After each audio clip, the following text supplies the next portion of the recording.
What is the secret to success? Is there a secret to success? It's a question I get asked a lot, especially when speaking to entrepreneurs, aspiring entrepreneurs, business owners, and career people in general.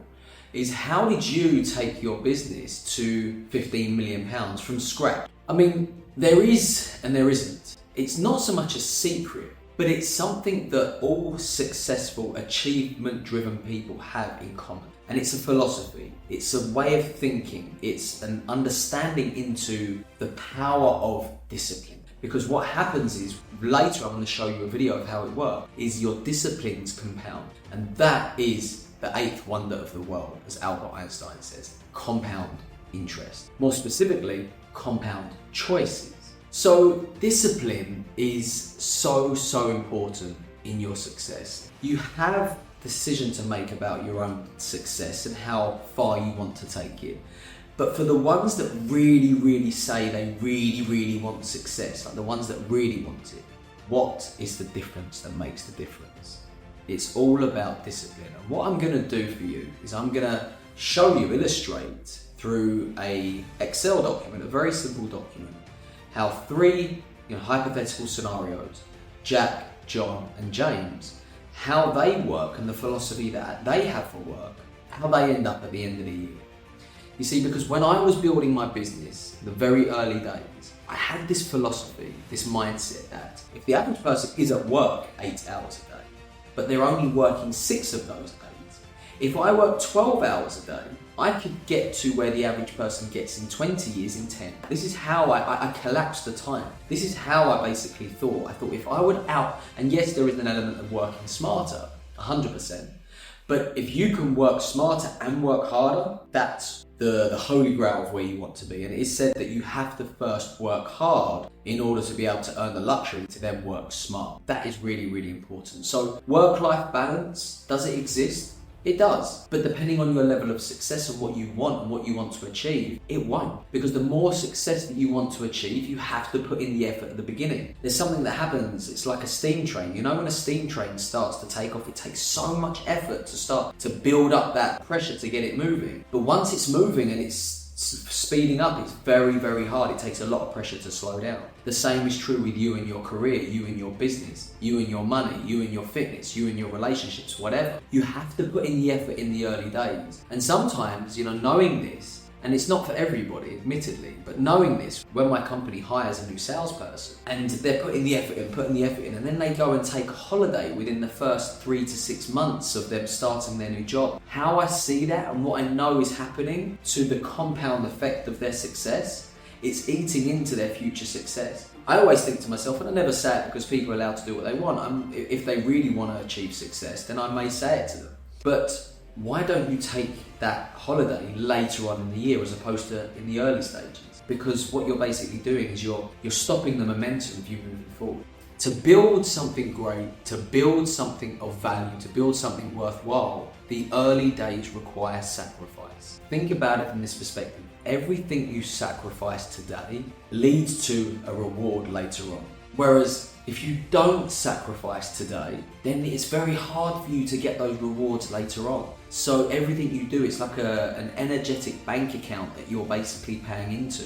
You may not be getting paid for it at the beginning, but you're building up this bank account with future earning. And that is done through discipline. And that discipline requires sacrifice. So the scenario I'm going to take you through is basically 3 people. John goes hard for 4 days and rests for 3. Jack goes hard for 5 days and rests for 2.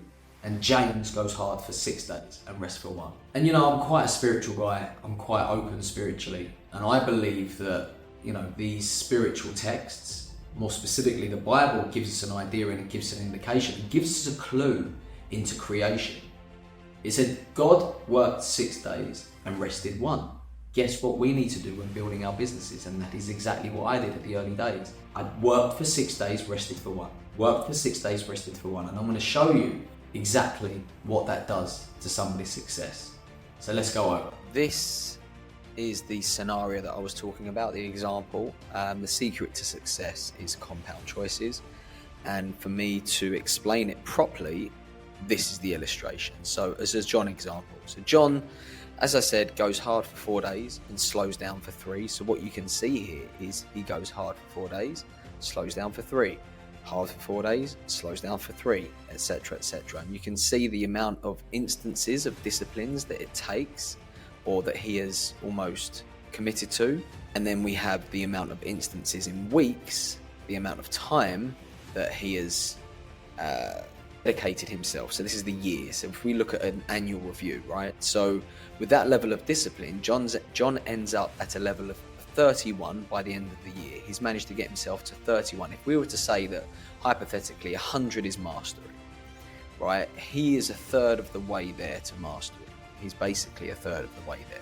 And we can quantify this in any way, whether it's working in your business, whether it's working in the gym, whether it's trying to get a result with your fitness, with relationships, commitment to anything that you can define as what is success, essentially.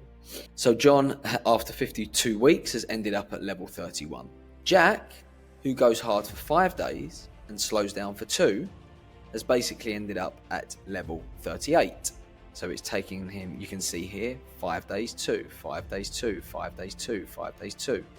And obviously there's not as many, it's a bit more of a higher growth curve as opposed to John, which is a bit more straight line. This is a bit more of a higher growth curve. And he ends up at level 38 at the end of the year. James, however, goes hard for 6 days and slows down for 1. What you can see here, this is really, really starting to, create a growth curve, to really start to create that momentum. And he ends up at level 45 by end of week 52. So level 45 by the end of the year is so much more ahead than the other two. And let's review that.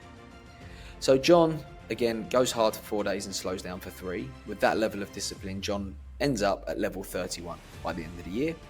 Jack goes hard for 5 days and slows down for 2. With that level of discipline, Jack ends up at level 38 by the end of the year. James goes hard for 6 days and slows down for 1. With that level of discipline, James ends up at level 45 by the end of the year. Now let's summarise that. Jack is 9 weeks ahead of John.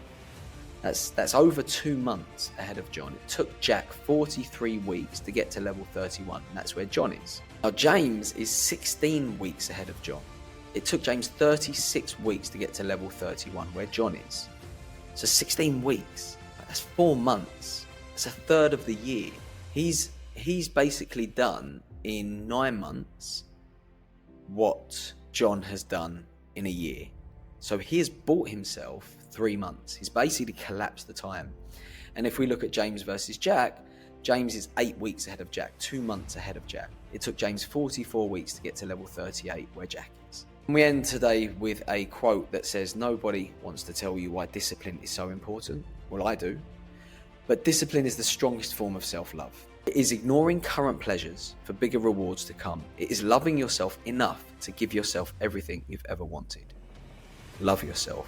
Give yourself your dreams. It takes discipline. Till next time.